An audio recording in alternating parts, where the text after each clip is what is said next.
സംബന്ധിച്ച് വിശദമായ ചർച്ച നടത്തിക്കൊണ്ടിരിക്കുകയാണ്. നവകേരളത്തിലേക്കുള്ള പുതിയൊരു ചവിട്ടുപടിയായിട്ടാണ് ഈ ബഡ്ജറ്റിനെ ലോകം വിലയിരുത്തുന്നത്. കേന്ദ്ര സർക്കാർ സാമ്പത്തികമായി പ്രതിപക്ഷ ഗവൺമെൻറ് എന്ന നിലയിൽ പ്രത്യേകിച്ച് ഒരു ഇടതുപക്ഷ ബദൽ മുന്നോട്ടേക്ക് വെക്കുന്ന ഗവൺമെൻറ് എന്ന നിലയിൽ കേരള ഗവൺമെൻറ്റിനെ വലിയ രീതിയിൽ ശ്വാസം മുട്ടിക്കാൻ ശ്രമിക്കുമ്പോഴും ഈ പ്രതികൂല സാമ്പത്തിക അവസ്ഥയെ അതിജീവിച്ചുകൊണ്ട് കേരളം മുന്നേറും എന്നതിൻ്റെ നിശ്ചയദാർഢ്യം, അതിൻ്റെ സാക്ഷ്യപത്രമാണ് ഈ ബഡ്ജറ്റ്. അതിദാരിദ്ര്യം അവസാനിപ്പിച്ച കേരളം ദാരിദ്ര്യം തന്നെ അവസാനിപ്പിക്കുന്നതിന് വേണ്ടിയുള്ള പുതിയ നിലപാടുകൾ സ്വീകരിച്ച് മുമ്പോട്ടേക്ക് പോവുകയാണ്. ഈ ബഡ്ജറ്റിലും അതിൻ്റെ സമീപനം അതുതന്നെയാണ് പ്രധാനമായിട്ടും. ഇന്ത്യ ഗവൺമെൻറ് ആഗോളവൽക്കരണ നിലപാടുകൾ അംഗീകരിച്ച്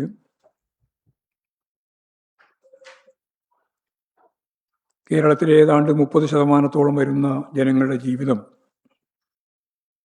താരതമ്യേന പുറകോട്ട് പോകുന്ന സാഹചര്യത്തിലൂടെ പോകുമ്പോഴാണ് LDF സർക്കാർ നേരെ വിപരീത ദശയിൽ എങ്ങനെ ഏറ്റവും പിന്നണിയിൽ നിൽക്കുന്ന ഈ 30% ജനതയെ മുന്നോട്ടേക്ക് നയിക്കാം എന്ന ആസൂത്രിതമായ ഇടപെടലിലൂടെ ഈ കഴിഞ്ഞ 10 വർഷക്കാലം മുമ്പോട്ടേക്ക് നീങ്ങിയിട്ടുള്ളത്. ഈ ഒരു പ്രത്യേക പശ്ചാത്തലത്തിലാണ് ഗവൺമെൻറ് പ്രവർത്തിക്കുന്നത്. ഈ ജനവിഭാഗങ്ങളെയാകെ കൈപിടിച്ചുയർത്തി അവരുടെ ജീവിത നിലവാരം മെച്ചപ്പെടുത്താനാണ്, എന്ന് പറഞ്ഞാൽ ഏറ്റവും പിന്നണിയിൽ നിൽക്കുന്ന ജനങ്ങളുടെ ജീവിതം മെച്ചപ്പെടുത്താനാണ് ഇടതുപക്ഷ മുന്നണി ഗവൺമെൻറ്റിൻ്റെ ശ്രമം. ഇടതുപക്ഷം എന്നുള്ളതുകൊണ്ട് അർത്ഥമാക്കുന്നത് അതാണ്. എന്താണ് ഇടതുപക്ഷം എന്നുള്ള ചോദ്യമുണ്ട്. വളരെ ലളിതമായിട്ട് പറഞ്ഞാൽ ഇന്ത്യയിലെ ഭരണവർഗം, അത് പഴയ കോൺഗ്രസും ഇപ്പോഴും കോൺഗ്രസ് ഭരണവർഗം തന്നെയാണ്, അതേപോലെ തന്നെ BJPയും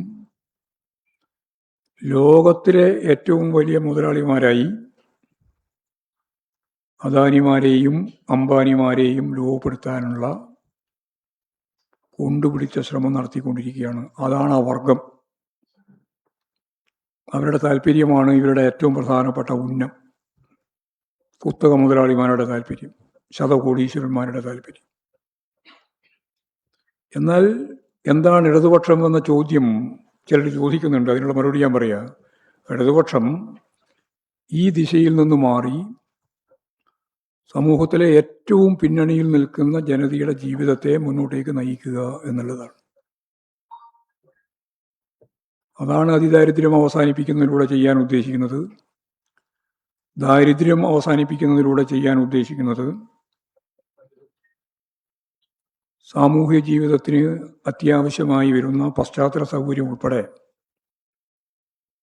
പാവപ്പെട്ട ജനങ്ങളുടെ ജീവിതത്തെ മെച്ചപ്പെടുത്താനുള്ള സേവന മേഖലയിലുള്ള ഇടപെടൽ ഉൾപ്പെടെ എല്ലാം വർഗ വീക്ഷണത്തോടെ, എന്ന് പറഞ്ഞാൽ ശതകോടീശ്വരന്മാർക്ക് വേണ്ടിയല്ല, പാവപ്പെട്ട ജനങ്ങൾക്ക് വേണ്ടി കാര്യങ്ങൾ കൈകാര്യം ചെയ്യുക എന്നുള്ളതാണ്. പദപ്രയോഗത്തിലൂടെയല്ല ഇടതുപക്ഷം എന്ന് പറയുന്ന അതിൻ്റെ ചരിത്രപരമായ ദൗത്യം നിർവഹിക്കാനാവുക. ഈ വർഗക്കൂറോടുകൂടിയാണ്, ഈ വർഗപരമായ നിലപാടോടുകൂടിയാണ്. കോൺഗ്രസ് ആയാലും BJP ആയാലും അവരുടെ വർഗ നിലപാട് എല്ലാ കാലത്തും സുവ്യക്തമാണ്. ഭൂപ്രഭുത്വവുമായി സന്ധി ചെയ്യുന്ന ഫിനാൻസ് മൂലധനവുമായി അടിക്കടി ബന്ധപ്പെട്ടുകൊണ്ടുള്ള ഇന്ത്യയിൽ തന്നെ കുത്തക മുതലാളിമാരുടെ വളർച്ചയ്ക്ക് വേണ്ടിയുള്ള ബോധപൂർവമായ പ്രവർത്തനം നടത്തിക്കൊണ്ടിരിക്കുന്ന പാർട്ടിയുടെ നേതാവാണ് ഇവിടെയുള്ള കോൺഗ്രസ് നേതാക്കന്മാർ. അതിൻ്റെ തന്നെ തുടർച്ചയിലാണ് ഒരേ വർഗ നിലപാട് സ്വീകരിക്കുന്നവരാണ് BJP-ക്കാർ. ഇത് മറച്ചു വെച്ചുകൊണ്ട് ഞങ്ങളാണ് ഇടത് എന്നൊക്കെ പറഞ്ഞ് നടക്കുന്ന വായ്ത്താരിക്കൊന്നും യാതൊരു അടിസ്ഥാനവുമില്ല എന്ന കാര്യം ഞാൻ ഇതിൻ്റെ ഭാഗമായിട്ട് തന്നെ പറയുകയാണ്. ക്ഷേമ പെൻഷനുകൾ മുടങ്ങാതെ നൽകുന്നതിനോടൊപ്പം ആശമാർ, അംഗൻവാടി ജീവനക്കാർ, പ്രീ പ്രൈമറി അധ്യാപകർ, സാക്ഷരതാ പ്രേരകുമാർ, സ്കൂൾ പാചക തൊഴിലാളികൾ, ഗിഗ് തൊഴിലാളികൾ, ഓട്ടോറിക്ഷ തൊഴിലാളികൾ, കുടുംബശ്രീ പ്രവർത്തകർ തുടങ്ങി എല്ലാവരോടുമുള്ള കരുതൽ ഈ ബഡ്ജറ്റിൽ കൃത്യമായി ധനകാര്യ വകുപ്പ് മന്ത്രി കണ്ടിരിക്കുകയാണ്. എല്ലാ സാമൂഹ്യ സുരക്ഷാ സംവിധാനങ്ങളും ശക്തിപ്പെടുത്തുന്നതിനു വേണ്ടി അടിസ്ഥാന ജനവിഭാഗങ്ങൾ ഉറപ്പിച്ചു നിർത്തുന്ന നടപടികളായിട്ടാണ് ഞാൻ ഈ പറഞ്ഞ കാര്യം വർഗഭീഷണത്തോടെ ഈ ബഡ്ജറ്റിൻ്റെ ഭാഗമായിട്ട് അവതരിപ്പിച്ചിട്ടുള്ളത്.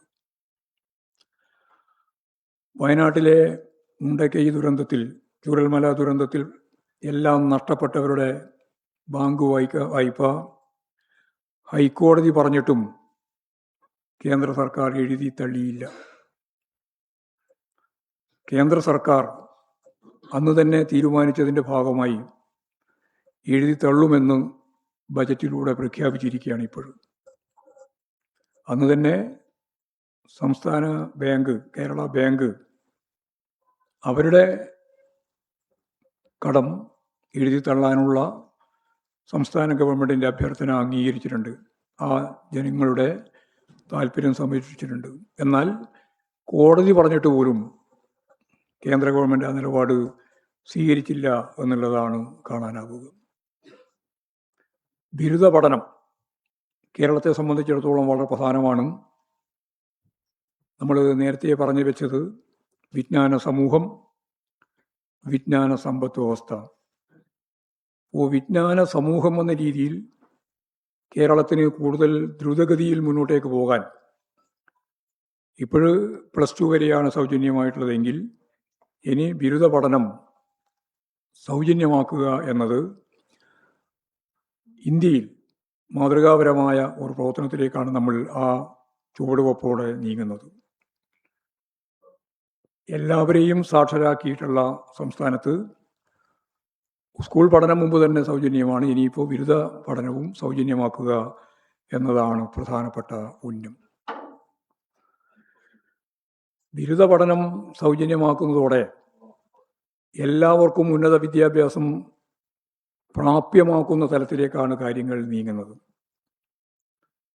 ഗവേഷണ വിദ്യാർത്ഥികളുടെ സ്കോളർഷിപ്പും മാധ്യമപ്രവർത്തകരുടെ പെൻഷനും വർദ്ധിപ്പിക്കാൻ ഇപ്പോൾ തീരുമാനിച്ചിട്ടുണ്ട്. സർക്കാർ ജീവനക്കാരോടുള്ള സർക്കാരിൻ്റെ ഉത്തരവാദിത്തം പൂർണ്ണമായും നിർവഹിക്കുമെന്ന് നേരത്തെ നൽകിയ വാഗ്ദാനം ഇപ്പോഴും പാലിക്കുകയാണ്. DA കുടിശ്ശിക മുഴുവൻ നൽകുമെന്നും അഷ്വേർഡ് പെൻഷൻ സംവിധാനം ഇപ്പോൾ ജീവനക്കാർ ഉൾപ്പെടെ ആവശ്യപ്പെട്ട കാര്യമാണ്, അത് നടപ്പിലാക്കും എന്നും പ്രഖ്യാപിച്ചിട്ടുണ്ട്. കേന്ദ്ര സർക്കാർ കേരളത്തോട് ശത്രുതാപരമായ മനോഭാവമാണ് കൈകാര്യം ചെയ്യുന്നത്. ഏതാണ്ട് 2 ലക്ഷത്തോളം കോടി ഉറുപ്പിക വിവിധ ഇനങ്ങളിലായി നമുക്ക് നൽകുന്നില്ല എന്നുള്ളത് സത്യം. അതേപോലെ തന്നെ ഈ പ്രതികൂല സാഹചര്യത്തിലും ജീവനക്കാരുടെ DA ഉൾപ്പെടെ, പെൻഷൻകാരുടെ DA ഉൾപ്പെടെ കൊടുത്തു തീർക്കും. അതിനാവശ്യമായ കരുതൽ ഗവൺമെൻറ് കണ്ടെത്തിയിട്ടുണ്ട് എന്ന് കൃത്യമായിട്ട് പറയുകയുണ്ടായി. റോഡ് അപകടത്തിൽപ്പെട്ട് ചികിത്സ തേടുന്നവർക്ക് ഇതൊരു പ്രധാനപ്പെട്ട വെല്ലുവിളിയാണ്. കാരണം റോഡിൽ കിടക്കുന്നവരെ ആശുപത്രിയിലേക്ക് നീക്കുക എന്നുള്ളത് പോലും പലപ്പോഴും അതിൻ്റെ അനന്തര സാമ്പത്തിക ബാധ്യത ഓർത്ത് പലരും തയ്യാറാവുന്നില്ല. അപ്പോൾ ആദ്യത്തെ 5 ദിവസം പണരഹിത ചികിത്സ വളരെ വ്യക്തമായ പദ്ധതിയോടുകൂടി നടപ്പിലാക്കാൻ ഇപ്പോൾ ആരോഗ്യ വിദ്യാഭ്യാസ മേഖലക്ക് ബജറ്റിൽ പുതിയ മുൻഗണന നൽകുന്ന സാഹചര്യത്തിൽ ഇതുകൂടി ഇപ്പോൾ വ്യക്തമായി നടപ്പിലാക്കും. 5 ദിവസം പണരഹിത ചികിത്സ ഈ അപകടത്തിൽപ്പെട്ട ആളുകൾക്ക് നൽകും എന്നിപ്പോൾ പറഞ്ഞിരിക്കുകയാണ്. പശ്ചാത്തല സൗകര്യ മേഖലയിലും വലിയ തോതിലുള്ള പുരോഗതിയും മുന്നോട്ടുള്ള യാത്രയുമാണ് ബഡ്ജറ്റ് മുന്നോട്ടേക്ക് വെക്കുന്നത്. റോഡുകൾക്കും പാലങ്ങൾക്കും മതിയായ തുക അനുവദിച്ചു. 2269 കോടി രൂപ ചെലവിൽ വയനാട് തുരങ്കപ്പാതയുടെ നിർമ്മാണ പ്രവർത്തനം ആരംഭിച്ചു കഴിഞ്ഞു. തുരങ്കം നിർമ്മിക്കുന്നതിന് വേണ്ടിയുള്ള പണി തുടങ്ങി. ഇനി കട്ടപ്പന തേനി തുരങ്കപ്പാതയുടെ പ്രാരംഭ പ്രവർത്തനത്തിന് ഗവൺമെന്റ് ഫണ്ട് അനുവദിച്ചിരിക്കുകയാണ്. കാർഷിക വ്യാവസായിക മേഖലകളിലും IT അനുബന്ധ മേഖലകളിലും വികസന കുതിപ്പിന് സഹായകമാവുന്ന രീതിയിലുള്ള നിർദ്ദേശങ്ങൾ ബജറ്റിൽ വെച്ചിട്ടുണ്ട്. ഇങ്ങനെയെല്ലാം ഞാൻ നേരത്തെ പറഞ്ഞതുപോലെ കേരളം മാത്രമല്ല, മലയാളികൾ ലോകത്തിൻ്റെ ഏതെല്ലാം ഭാഗങ്ങളിലുണ്ടോ അവരെല്ലാം വിശദമായിട്ട് ചർച്ച ചെയ്യുന്ന നവകേരളത്തിലേക്കുള്ള കേരളത്തിൻ്റെ ഈ പുതിയ ബഡ്ജറ്റ് അങ്ങനെ ചർച്ച ചെയ്യുന്നതിന് വേണ്ടിയുള്ള ത്രാണിയില്ലാത്ത ഒരു പ്രതിപക്ഷമാണ് കേരളത്തിലുള്ളത്. അതിൻ്റെ ചർച്ച സംഘടിപ്പിക്കുന്നതിന് വേണ്ടിയുള്ള ത്രാണി പോലും ഇല്ല. എന്നിട്ട് അവർ പറയുന്നത് കേരളത്തിൻ്റെ മുഖം തന്നെ മാറ്റിമറിക്കാൻ ശേഷി പര്യാപ്തമായ വിധത്തിലുള്ള ഈ ബഡ്ജറ്റിനെ അവരുടെ ഭാഷയിൽ പറഞ്ഞാൽ പ്രായോഗികമല്ല എന്നാണ് അവരാകെ പറയുന്ന പ്രയോഗം. ഇത് വളരെ ഏതാണ്ട് 3 മണിക്കൂർ എടുത്തിട്ടാണല്ലോ അവതരിപ്പിച്ചത്. വായിക്കാനും അത്ര തന്നെയുണ്ട്. അതിൻ്റെ മേലെ നോക്കിയിട്ട് ഒറ്റ കാര്യം പറഞ്ഞിട്ടുള്ളൂ, പ്രായോഗികമല്ല. അങ്ങനെയുള്ളൊരു ചർച്ചയാണ് അവർ ഉയർത്തിയിട്ടുള്ളത്. ഇത് നിങ്ങൾക്ക് പുത്തരിയായ ഒരു അനുഭവമായിരിക്കില്ല. ഞങ്ങൾക്കല്ല എന്ന് ഞാൻ ആദ്യം പറയാതിരുന്നത് നിങ്ങൾക്ക് കൂടി അത് അനുഭവവേദ്യമാണ് എന്നുള്ളത് കൊണ്ടാണ്. കഴിഞ്ഞ LDF സർക്കാരിൻ്റെ ബഡ്ജറ്റിൻ്റെ ഘട്ടത്തിലും ഇത്തരത്തിലുള്ള പ്രസ്താവന തന്നെയാണ് അന്നത്തെ പ്രതിപക്ഷ നേതാവും പറഞ്ഞത്. പേര് മാറ്റം മാത്രമേ ഉള്ളൂ. അന്നത്തെ പ്രതിപക്ഷ നേതാവ് പറഞ്ഞതും ഇന്നത്തെ പ്രതിപക്ഷ നേതാവ് പറഞ്ഞതും ഒരേ ഒരു പദം പോലും മാറ്റാതെ അതേ പ്രയോഗമാണ്. ധനമന്ത്രി അവതരിപ്പിച്ചത് ബഡായി ബഡ്ജറ്റ് തെരഞ്ഞെടുപ്പിൽ ജയിക്കില്ലെന്നുറപ്പായതോടെ അപ്രായോഗികമായ ബജറ്റായി എന്നാണ് ഐസക്കിൻ്റെ ബഡ്ജറ്റിനെ സംബന്ധിച്ച് അന്ന് രമേശ് ചെന്നിത്തല പറഞ്ഞത്. ഇപ്പോൾ പറഞ്ഞത് കൂടി ഒന്ന് കൂട്ടി വെച്ച് പരിശോധിച്ച് നോക്കൂ. ഇപ്പോൾ പറഞ്ഞത് കൂടി പേരുമാറ്റാണ്. പറഞ്ഞ ആള് പേരുമാറ്റാണ്. ഈ ബഡ്ജറ്റ് അവതരിപ്പിച്ച ആളുടെ പേരും മാറ്റാണ്. 2021 ജനുവരി 15 തൻ്റെ സുദീർഘമായ ഫേസ്ബുക്ക് പോസ്റ്റിൽ ഈ ആരോപണങ്ങൾ ആവർത്തിക്കുകയായിരുന്നു പ്രതിപക്ഷ നേതാവ് ചെയ്തത്. അപ്പോൾ സമാനമായ സ്ഥിതി തന്നെയാണ് ഇപ്പോഴും ഉണ്ടായിട്ടുള്ളത്. അതാണ് അത് സംബന്ധിച്ച് പറയാനുള്ളത്. UDFകാർക്ക്, പ്രതിപക്ഷക്കാർക്ക് കേരളത്തിൻ്റെ ബഡ്ജറ്റിൻ്റെ ഈ ജനകീയ മുഖം ഞാൻ നേരത്തെ ചൂണ്ടിക്കാണിച്ചതുപോലെ ഇടതുപക്ഷ ബദൽ എന്താണ് എന്നതിൻ്റെ കൃത്യമായ അടയാളപ്പെടുത്തൽ മനസ്സിലാക്കാനേ സാധിക്കുന്നില്ല എന്നുള്ളതാണ് സത്യം. ഇനിയിപ്പോൾ മനസ്സിലാക്കാൻ കഴിയാതെ കൊണ്ട് മാത്രമല്ല, ചർച്ചയ്ക്ക് പോയാൽ കേരളത്തിൻ്റെ വികസനത്തെ സംബന്ധിച്ച് ചർച്ച ചെയ്യേണ്ടി വരുമെന്നുള്ളത് കൊണ്ട് അത് തമസ്കരിക്കാൻ വേണ്ടിയുള്ള ബോധപൂർവമായ പ്രതികരണം. ഇനിയിപ്പോൾ തെറ്റായ ആരോപണങ്ങൾ യഥാർത്ഥത്തിൽ കേരളത്തിൽ UDF ആയാലും BJP ആയാലും നടത്തിക്കൊണ്ടിരിക്കുന്നതിൻ്റെ ഒരു പരമ്പര കേരളത്തിലെ ജനങ്ങൾ കണ്ടതാണ്. പ്രതിപക്ഷത്തിൻ്റെ ഒരു ധർമ്മമുണ്ട്. അത് ജനാധിപത്യ സമൂഹത്തിൻ്റെ ഭാഗമായിട്ട് തീർച്ചയായിട്ടും ഗൗരവമുള്ളതാണ്. പ്രതിപക്ഷത്തിന് പറയാനുള്ളത് വിമർശനാത്മകമായ രീതിയിൽ ഉന്നയിക്കാനുള്ള അവരുടെ അവകാശം ആരും ചോദ്യം ചെയ്യുന്നില്ല. പക്ഷേ ഒരു വികസന പ്രവർത്തനവും നടത്താൻ രാഷ്ട്രീയ കാരണങ്ങൾ കൊണ്ട് ഞങ്ങൾ അനുവദിക്കില്ല എന്ന നിലപാട് സ്വീകരിക്കുന്ന UDF-നോടും അതുപോലെ BJP-യോടും എന്താണ് പറയുക? നമുക്കറിയാം, ഇവിടെ നിരവധി സംഭവങ്ങൾ കേരളത്തിൻ്റെ വികസനവുമായിട്ട് ബന്ധപ്പെട്ട് ഉൾപ്പെടെ നമ്മൾ ചർച്ച ചെയ്തിട്ടുള്ളതാണ്. എന്നാൽ ഞാൻ നേരത്തെ പറഞ്ഞ പോലെ വികസന വിരുദ്ധമായ നിലപാടാണ് എല്ലാ കാര്യത്തിലും എടുക്കുന്നത്. ഓരോരോ ഉദാഹരണം പറഞ്ഞാൽ, സർക്കാർ കൊണ്ടുവരുന്ന പദ്ധതികളെയെല്ലാം രാഷ്ട്രീയ വിരോധം വെച്ച് തകർക്കുകയും അഴിമതി ആരോപണങ്ങൾ ഉന്നയിക്കുകയും ചെയ്യുന്നത് UDF-ന്റെ സ്ഥിരം പരിപാടിയാണ്. എന്നാൽ 10 കൊല്ലമായി ആവാൻ പോവാണ്, ഇന്നേ വരെ പ്രതിപക്ഷ നേതാവ് എന്ന VD സതീശൻ നിയമസഭക്കകത്ത് ഏതെങ്കിലും ഒരു അഴിമതി സംബന്ധിച്ച് എഴുതി കൊടുത്ത് ഒരു അഴിമതി ആരോപണം ഇന്നേ വരെ ഉന്നയിച്ചിട്ടില്ല.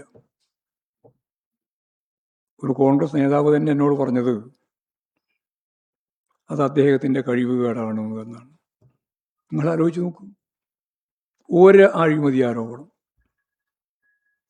ഇപ്പോൾ ഇനി കഴിഞ്ഞ 5 കൊല്ലം വിട്ട 4 കൊല്ലം 4.5 കൊല്ലം 4.25 കൊല്ലമായി ഒരഴിമതി ആരോപണത്തെപ്പറ്റി ഇന്നേ വരെ എഴുതി കൊടുത്ത് അസംബ്ലിക്കകത്ത് ചർച്ച ചെയ്തിട്ടില്ല. ചർച്ച ചെയ്യാൻ അവർക്ക് ഇടയുണ്ടായിട്ടില്ല. എന്നാൽ പുറത്ത് നിരവധി ആരോപണങ്ങൾ അവർ ഉന്നയിച്ചിട്ടുണ്ട്. ഉന്നയിക്കുക മാത്രമല്ല, അവർ കോടതിയിൽ പോയിട്ടുണ്ട്. കോടതിയിൽ പോയിട്ടുള്ള നിരവധി കേസുകളുടെ വിധി വന്ന് കൊണ്ടിരിക്കുകയാണ്. എന്താ ഇപ്പോഴത്തെ സ്ഥിതി? അവര് സർക്കാർ കൊണ്ടുവരുന്ന പുതിയ മെച്ചപ്പെട്ട വികസന പാതയിലൂടെ കേരളം മുന്നോട്ടേക്ക് പോകുന്നതിന് ഉപകരിക്കുന്ന രീതിയിൽ കൊണ്ടുവന്ന ഓരോന്നിനോടും ഇവരെടുത്ത സമീപനം എന്താണ്? ഏറ്റവും പ്രധാനപ്പെട്ടതാണ് കിഫ്ബി. കിഫ്ബി ഏതാണ്ട് 96,000 കോടി രൂപയുടെ പദ്ധതി കേരളത്തിലെ ബഡ്ജറ്റിന് പുറമേ നടപ്പിലാക്കിയിട്ടുള്ള ഒരു സംവിധാനമാണ്. 96,000 കോടി രൂപയുടെ വികസന, അതിലും പ്രത്യേകിച്ച് നിക്ഷേപം, നമ്മുടെ നാഷണൽ ഹൈവേ ഉൾപ്പെടെ എല്ലാറ്റിനും വളരെ മുമ്പന്തിയിൽ നിന്നിട്ട് പ്രവർത്തിച്ചിട്ടുള്ളതാണ് ഈ കിഫ്ബി. അതിനെതിരായിട്ട് കേസ് കൊടുത്തല്ലോ. അതിൻ്റെ ഒപ്പം തന്നെയാണ് പിന്നീട് ഫോണിൻ്റെ പ്രശ്നം വന്നപ്പോൾ കേസ് കൊടുത്തല്ലോ. കോടതി എന്താ ചെയ്തത്? നിങ്ങൾ മാധ്യമങ്ങൾ ഉൾപ്പെടെ കേസിൻ്റെ വിധി അധികം പ്രസിദ്ധീകരിക്കാറില്ല, അത് നിങ്ങൾക്ക് ഇഷ്ടമുള്ളതല്ല. 2 കാര്യത്തിലും കോടതി തെറ്റായിരുന്നു എന്ന് കേസ് കൊടുത്തവർക്ക് നേരെയാണ് വിധി വന്നത്. തോട്ടപ്പള്ളി മണൽ വാരൽ കേസ്, ബ്രൂവറി ആരോപണം, ബന്ധു നിയമന കേസ്, തോട്ടണ്ടി ഇടപാടിലെ അഴിമതി കേസ്, ഡാം തുറന്നുവിട്ട് പ്രളയമുണ്ടാക്കി എന്ന കേസ്, മുഖ്യമന്ത്രിയുടെ ദുരിതാശ്വാസ നിധിയിലെ ക്രമക്കേടിൻ്റെ പേര് പറഞ്ഞിട്ടുള്ളത്, കോവിഡ് കാലത്തെ PPE കിറ്റ്, ഈ എല്ലാ കേസിലും, കോടതിയിലേക്ക് കോൺഗ്രസിലെ നേതാക്കന്മാർ ഉൾപ്പെടെ പോയ എല്ലാ കേസിലും വിധി ഗവൺമെന്റിന് അനുകൂലവും നിങ്ങൾക്കെതിരുമായിരുന്നു. ഇപ്പോൾ കേരളത്തിൻ്റെ വികസന പാതയെ തകർക്കുന്നതിന് വേണ്ടി നടത്തിയിട്ടുള്ള പ്രവർത്തനമാണ്. മുഖ്യമന്ത്രിക്കും കുടുംബത്തിനുമെതിരായി ഒരുപാട് കേസുകൾ വരികയുണ്ടായി. കോൺഗ്രസിൻ്റെ MLA തന്നെ മാത്യു കുഴൽനാടൻ താഴെ കോടതി മുതൽ തോറ്റ് ഞാൻ അപ്പീൽ പോകും എന്ന് ഒരു വാശിയോടുകൂടി പോയിട്ട് അവസാനം സുപ്രീം കോടതിയിൽ നിന്നും ആ കേസ് തള്ളി. പിന്നെ അപ്പീൽ എന്ന് പറയാനുണ്ടായിട്ടില്ല, അവസാനിച്ചു അവിടെ. അപ്പോൾ യഥാർത്ഥത്തിൽ ഇപ്പോഴേറ്റവും അവസാനമായി സ്പ്രിംഗ്ലർ കേസുമായിട്ട് ബന്ധപ്പെട്ട പ്രശ്നം വന്നു.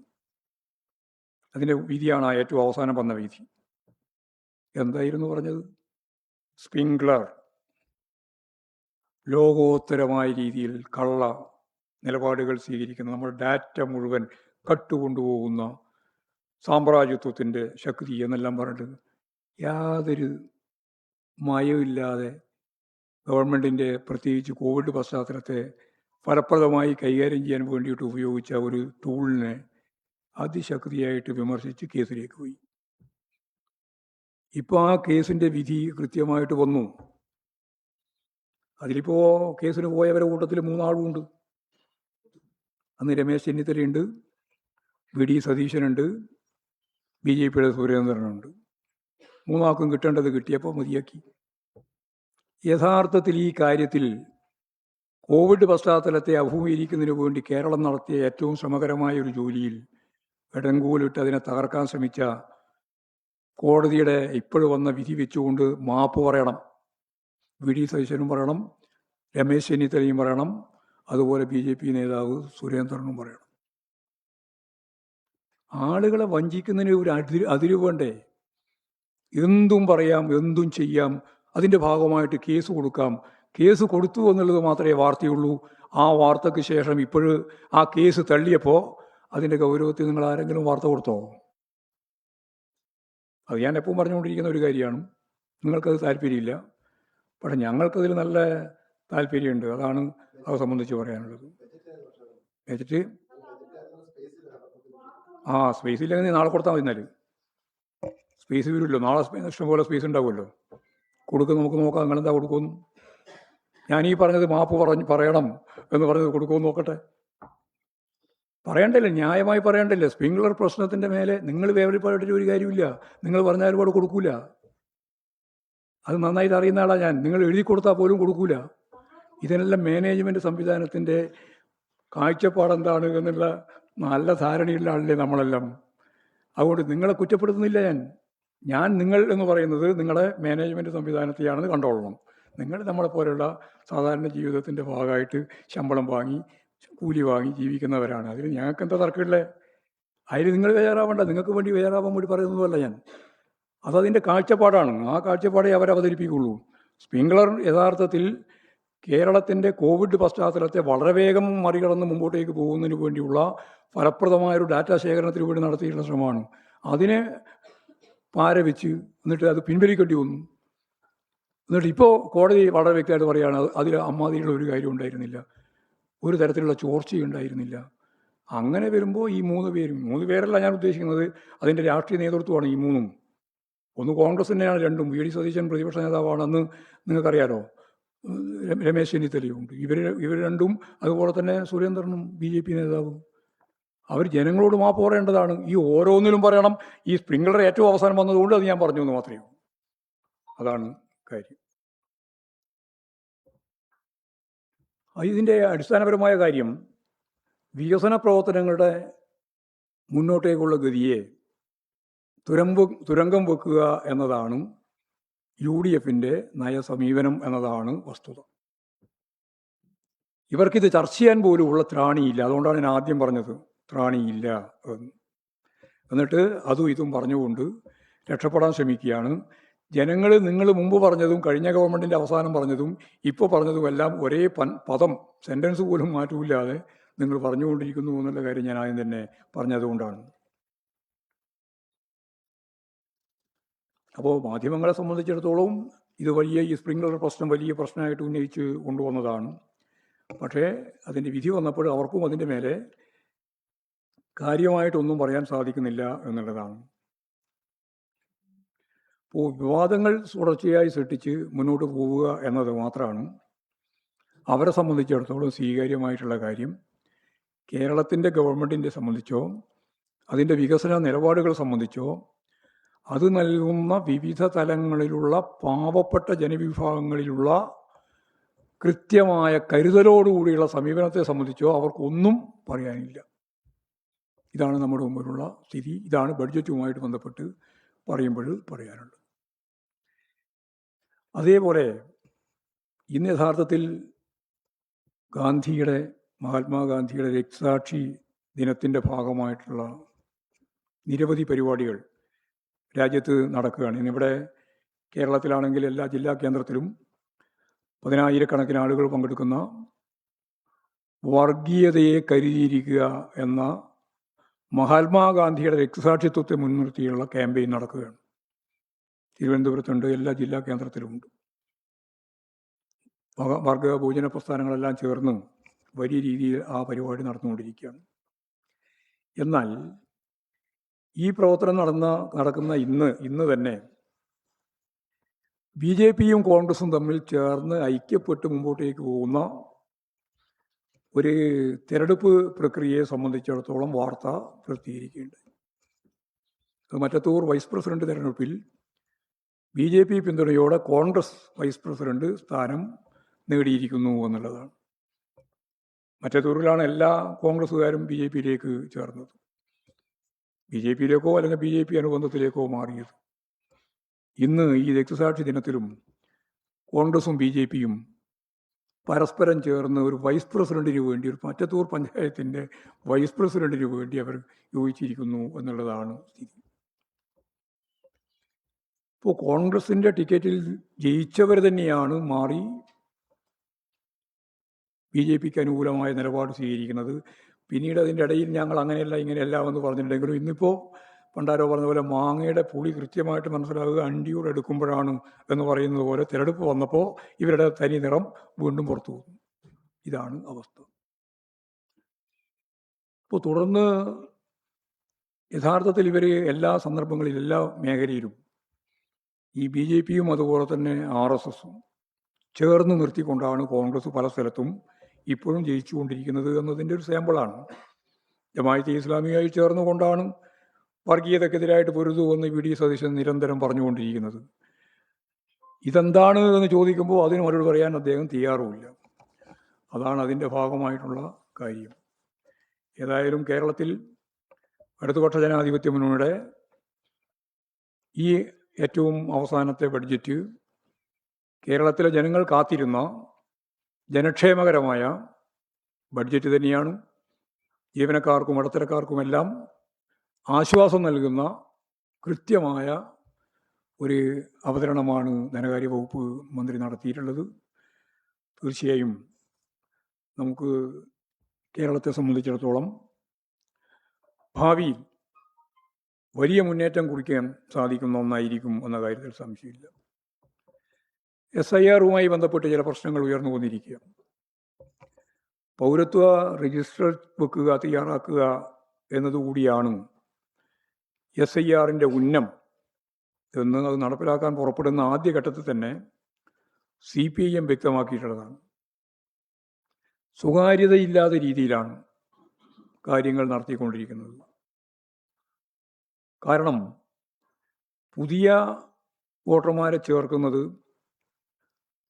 തള്ളാൻ കൊടുക്കുന്നത്, മറ്റു സ്ഥലങ്ങളിൽ നിന്ന് മാറ്റി ചേർക്കുന്നത്, ഇതെല്ലാം BLOമാരുടെ അറിവോടുകൂടിയായിരിക്കണം എന്നും അത് BLAമാർക്ക്, രാഷ്ട്രീയ പാർട്ടിയുടെ പ്രതിനിധികൾക്ക് നൽകണമെന്നും മുൻപേ തീരുമാനിച്ചതായിരുന്നു. രാഷ്ട്രീയ പാർട്ടികൾക്ക് അതിൻ്റെ ഭാഗമായിട്ട് അതിൻ്റെ കോപ്പി നൽകണമെന്നും പറഞ്ഞിരുന്നു. പക്ഷെ ഒന്നും നടന്നിട്ടില്ല. സുതാര്യമായല്ല കാര്യങ്ങൾ നടക്കുന്നത് എന്നുള്ളതാണ് ഇപ്പോൾ വന്നുകൊണ്ടിരിക്കുന്നത്. ചില മണ്ഡലങ്ങളിൽ 10,000-കണക്കിന് വോട്ടുകളാണ് പുതുതായിട്ട് ചേർക്കപ്പെടുന്നു എന്നുള്ള കണക്ക് കാണുന്നത്. ആരാ അത് കൊടുത്തത് എന്നുള്ളതിന് ഒരു കണക്കുമില്ല. BLO അത് കാണുന്നുമില്ല. അങ്ങനെയുള്ളതും വരുന്നുണ്ട്. ഇതൊക്കെ ചേർത്ത് പരിശോധിച്ചുകൊണ്ട് കൃത്യമായിട്ട് ഇതിൻ്റെ എല്ലാം ലിസ്റ്റ് BLOമാർ മുഖേന BLAമാർക്ക് കൊടുക്കാനും, അതുപോലെ തന്നെ അസംബ്ലി മണ്ഡലാടിസ്ഥാനത്തിലുള്ള ഉദ്യോഗസ്ഥന്മാരുണ്ട്, അവർക്കിതിൻ്റെ വിശദാംശങ്ങൾ പറയാൻ സാധിക്കത്തക്ക രീതിയിൽ അവരെ പ്രാപ്തമാക്കാനും കഴിയുന്ന നിലയിലല്ല ഇപ്പോൾ SIRൻ്റെ മുന്നോട്ടുള്ള യാത്ര. അതിൻ്റെ അവസാന ഘട്ടത്തിലേക്ക് വരികയാണ്. അന്തിമ പട്ടിക പ്രസിദ്ധീകരിച്ചു കഴിഞ്ഞാൽ സ്വാഭാവികമായിട്ടും അപ്പം വരുന്ന 21-നാണത് പ്രസിദ്ധീകരിക്കുന്നവർ പറയുന്നത്. സുപ്രീം കോടതി കൂടി ഇടപെട്ട പശ്ചാത്തലത്തിൽ 2 ആഴ്ചയെങ്കിലും അതിലുള്ള അപാകതകൾ പരിഹരിക്കുന്നതിന് വേണ്ടിയുള്ള, അപ്പോഴാണല്ലോ നമുക്ക് കിട്ടുക, നമ്മുടെ കയ്യിലേക്ക് കിട്ടുക, പരിഹരിക്കുന്നതിന് വേണ്ടിയുള്ള ഫലപ്രദമായ ഒരവസരം നൽകേണ്ടതുണ്ട്. അതിനുശേഷം മാത്രമേ അന്തിമ പട്ടിക പ്രസിദ്ധീകരിക്കാൻ പാടുള്ളൂ എന്നുള്ള കാര്യം ഇലക്ഷൻ കമ്മീഷൻ ഞങ്ങൾ അറിയിച്ചിട്ടുണ്ട്. ഇതിൽ പ്രതിഷേധിച്ചുകൊണ്ട് LDFൻ്റെ ആഭിമുഖ്യത്തിൽ വരുന്ന 2-ാം തീയതി എല്ലാ ജില്ലാ കേന്ദ്രത്തിലും ഇവിടെ തിരുവനന്തപുരത്ത് CEO-ൻ്റെ ഓഫീസിലേക്കും മാർച്ച് നടത്തണം എന്നിപ്പോൾ LDF തീരുമാനിച്ചിരിക്കുകയാണ്. എന്ന് പറഞ്ഞാൽ അടിമുടി നമ്മൾ ഉദ്ദേശിക്കുന്ന പോലെ വോട്ട് ഒഴിവാക്കപ്പെടുന്നു എന്ന് മാത്രമല്ല, ചേർക്കുന്നത് പോലും വളരെ ദുരൂഹമായ, സുതാര്യതയില്ലാതെ, എവിടെ എന്ന് ഒരു പിടുത്തവും കിട്ടാത്ത രീതിയിലാണ് കാര്യങ്ങൾ നീങ്ങുന്നത്. അതുകൊണ്ട് വളരെ ശക്തിയായ പ്രതിഷേധം ഇതിൻ്റെ ഭാഗമായിട്ട് രൂപപ്പെടണം എന്ന് തന്നെയാണ് ഞങ്ങൾ കണ്ടിട്ടുള്ളത്. ഇതാണ് പൊതുവായിട്ട് പറയാനുള്ളത്.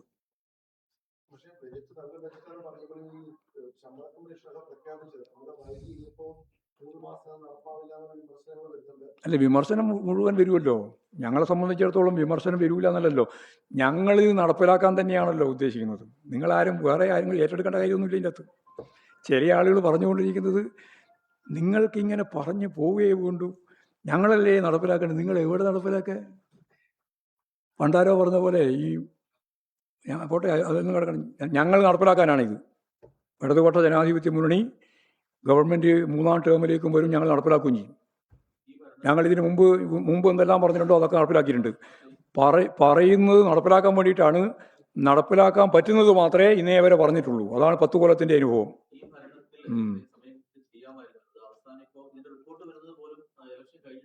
ആയിക്കോട്ടെ, അതുകൊണ്ടത്തെ കുഴപ്പം ഞങ്ങൾ തന്നെയല്ല വരാൻ പോകുന്നു. അല്ല, ഒരു പ്രശ്നമില്ല, ഞങ്ങൾ തന്നെ വരികയല്ലേ, ഞങ്ങൾ തന്നെ തുടരുകയല്ലേ, പിന്നെ നിങ്ങൾക്ക് എന്തിനാ വിഷമം?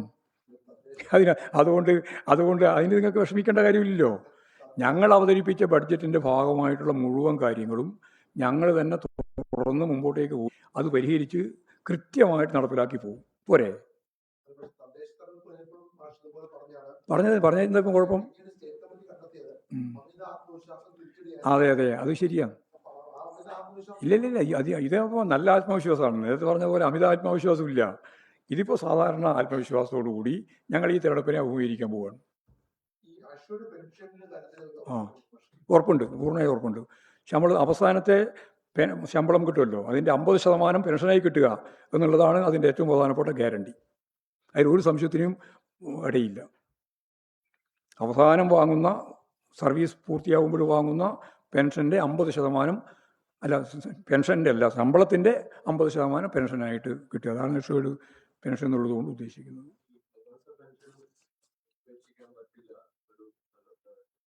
അതിൽ ഓപ്ഷൻ ചെയ്യാന്ന് പറഞ്ഞു, ഓപ്ഷൻ കൊടുക്കുക പറഞ്ഞത്. അത് വേണ്ടവർക്ക് അത് അങ്ങനെ തുടരാം, അല്ലാത്തവർക്ക് ഓപ്ഷൻ കൊടുക്കാം.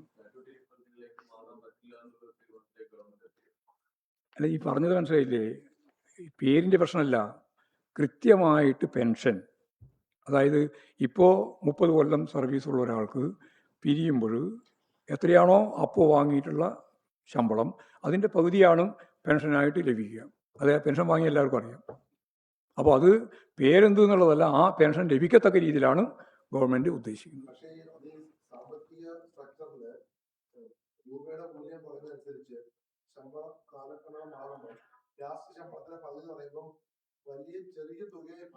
അല്ല, മുമ്പ് എത്രയായിരുന്നു പെൻഷൻ അറിയോ?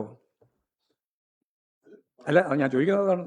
മൂല്യം കുറഞ്ഞതിൻ്റെ ഉത്തരവാദി ഞങ്ങളാരുമല്ലോ, കേരള ഗവൺമെൻറ്റോ ഒന്നുമല്ലല്ലോ. അത് പൂർണ്ണമായിട്ടും കേന്ദ്രത്തിൽ നിക്ഷിപ്തമായ ഒന്നാണ്. മുതലാളിത്ത വികസനത്തിൻ്റെ ഭാഗമായിട്ട് വരുന്ന പ്രതിസന്ധിയാണത്. അത് അങ്ങനെ മനസ്സിലാക്കിക്കൊള്ളണം. അതൊക്കെയുണ്ട്.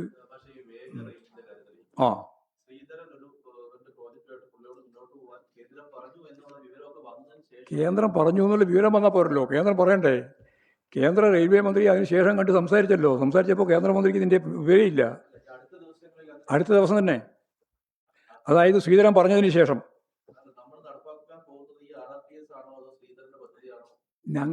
എന്തിനാണ് ഇത്ര ഈ ഒരു ആവശ്യമില്ലാത്ത ചോദ്യം? നമുക്ക് വേണ്ടത് എന്താ? കേരളയിലായാലും ഇനിയിപ്പോൾ ശ്രീധരൻ്റെതായാലും ഇപ്പോൾ ഏറ്റവും അവസാനം പ്രഖ്യാപിച്ചതായാലും ഏതായാലും ഒരു അതിവേഗ അല്ല അർദ്ധവേഗ ട്രെയിൻ നമുക്ക് കാസർഗോഡ് മുതൽ തിരുവനന്തപുരം വരെ പോകണം. അതിൽ നിങ്ങൾക്ക് തർക്കമില്ലല്ലോ? ഉണ്ടോ? അത് പറ, അത് ആദ്യം. അതിൽ തർക്കമുണ്ടോ? ആ, തർക്കം യു ഡി എഫിനുണ്ട്. ഞങ്ങൾ കേരളയിൽ കൊണ്ടുവന്നപ്പോൾ എന്തായിരുന്നു തർക്കം? യു ഡി എഫ് അതിനെ കുറ്റി പൊരിക്കാനല്ലേ ഏറ്റവും പ്രധാനപ്പെട്ട സാഹസികമായ രീതിയിൽ പ്രവർത്തിച്ചത്. കുറ്റി പൊരിക്കാൻ നടന്ന കുറേ ആൾ കുറ്റിയുടെ കേരളയിൽ തന്നെ. എന്താ അംശം? കേന്ദ്ര ഗവൺമെൻറ്റും സംസ്ഥാന ഗവൺമെൻറ്റും കൂടി സംയുക്തമായിട്ട്. അത് മനസ്സിലായില്ലേ ആരാ പറഞ്ഞതെന്ന്? അതായത് കേന്ദ്ര ഗവൺമെൻറ്റും സംസ്ഥാന ഗവൺമെൻറ്റും കൂടി ജോയിൻറ്റ് വെഞ്ചറിൻ്റെ ഭാഗമായി ഒരു പരിപാടി ആസൂത്രണം ചെയ്താൽ ആവശ്യമായ സഹായവും ആവശ്യമായ പിന്തുണയും ഞങ്ങൾ നൽകും എന്ന കേന്ദ്ര ഗവൺമെൻറ്റിൻ്റെ ഗ്യാരണ്ടി വെച്ചിട്ടാണ് ആ പരിപാടി ആരംഭിച്ചത്. വെറുതെ ആരംഭിച്ചതല്ല. അത് എപ്രൂവൽ എപ്പോൾ കിട്ടുക?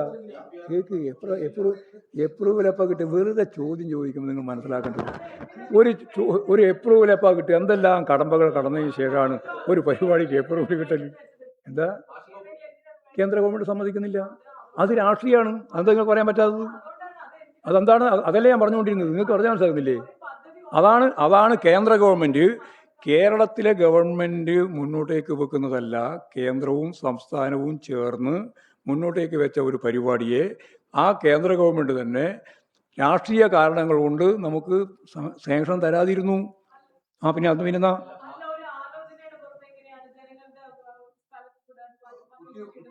ഈ ഭൂമി എക്വിസിഷൻ്റെ നിയമം അറിയോ?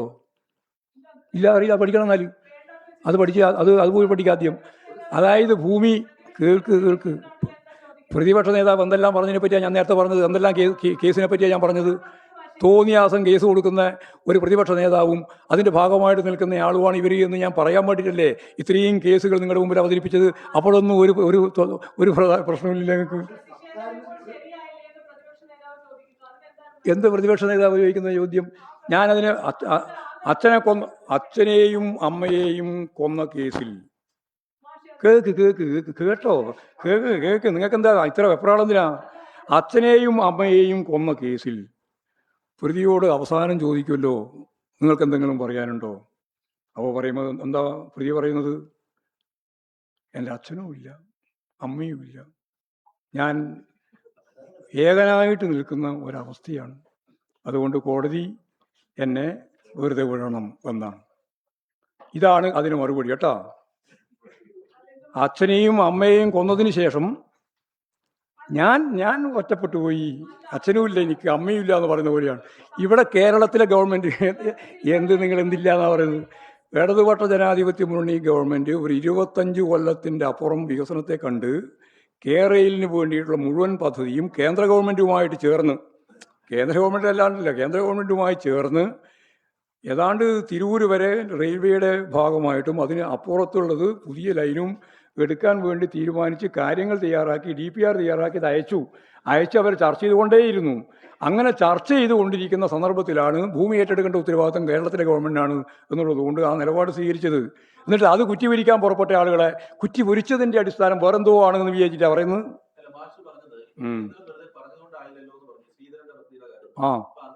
അല്ല, ശ്രീധരൻ്റെ കാര്യം ഗവൺമെൻറ് പറയുന്നേ ഇല്ല.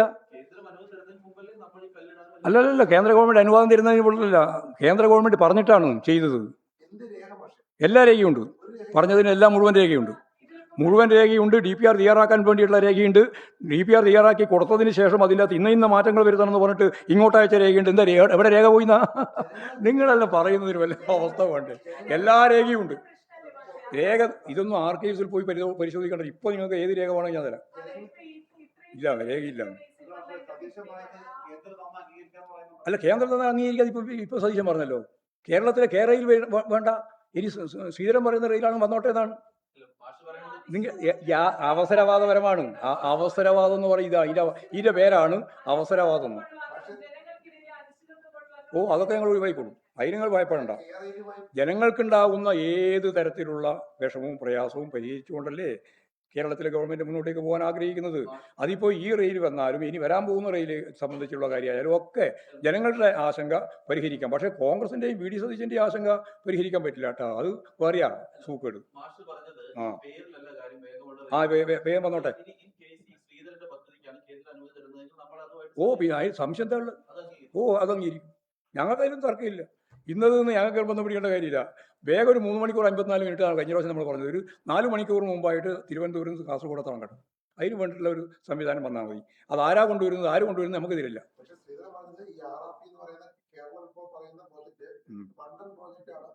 അത് അദ്ദേഹം പറയുന്നില്ല. അയാൾ കഴിഞ്ഞ പ്രാവശ്യം മുഖ്യമന്ത്രി ആയതല്ലേ. മണ്ഡലം പ്രോജക്റ്റിനെ പറ്റി ഞാനെന്തിനധികം പറയേണ്ട കാര്യം? ഞാനാണ് അടുത്ത കേരളത്തിൻ്റെ മുഖ്യമന്ത്രി, അതിനാണ് ഞാൻ മത്സരിക്കുന്നതെന്ന് പറഞ്ഞ ആളാണ് ശ്രീധരൻ.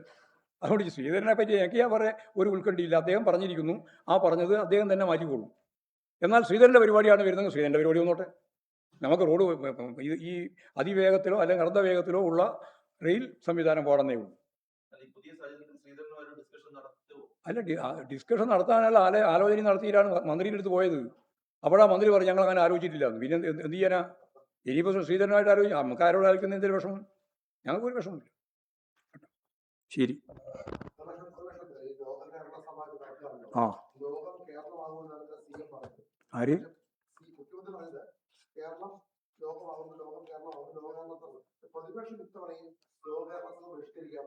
അതിപ്പോൾ ഒരു മലയാളം പറഞ്ഞ് നിങ്ങൾക്ക് മനസ്സിലായില്ലേ? എല്ലാ വികസന പ്രക്രിയയിലും എതിരായിട്ട് നിൽക്കുക എന്ന രാഷ്ട്രീയ നിലപാട് സ്വീകരിക്കുന്ന പാർട്ടിയും മുന്നണിയുമാണ് ഈ പറയുന്ന UDF. പിന്നെ അവരെ ഏതിനു പോകാനാ? അവർക്ക് ഇമാതിരിയുള്ള ഏതെങ്കിലും ചർച്ചയിൽ അവരുണ്ടോ? വമ്പിച്ച വിജയമാണ്, വളരെ മുന്നേറ്റം. ഇതുപോലെ ഒരു സംഭവം ലോകത്ത് വേറെ എവിടെയില്ലല്ലോ. നിങ്ങൾ ഈ പരാജയം പറയാൻ നിങ്ങൾക്ക് വളരെ എളുപ്പമാണ് മനോരമക്കും മാതൃഭൂമിക്കെല്ലാം എഴുതാൻ. ലോകത്ത് എവിടെയെങ്കിലും ഇങ്ങനെയൊരു സംവിധാനം ഉണ്ടോ? ആ നാട്ടിൻ്റെ മുഴുവൻ മനുഷ്യരെയും ലോകത്തിൻ്റെ വിവിധ മേഖലയിലുള്ളവരെല്ലാം ചേർത്ത് പിടിച്ച് മുമ്പോട്ടേക്ക് പോകുന്ന ഒരു സംവിധാനം ലോകത്ത് വേറെ എവിടെയില്ല, കേരളത്തിലേ ഉള്ളൂ. ആ കേരളത്തിൻ്റെ പ്രത്യേകതയാണ് ഈ കേരള ലോകസഭ. ശരി. എല്ലാ ദിവസവും ജാഥ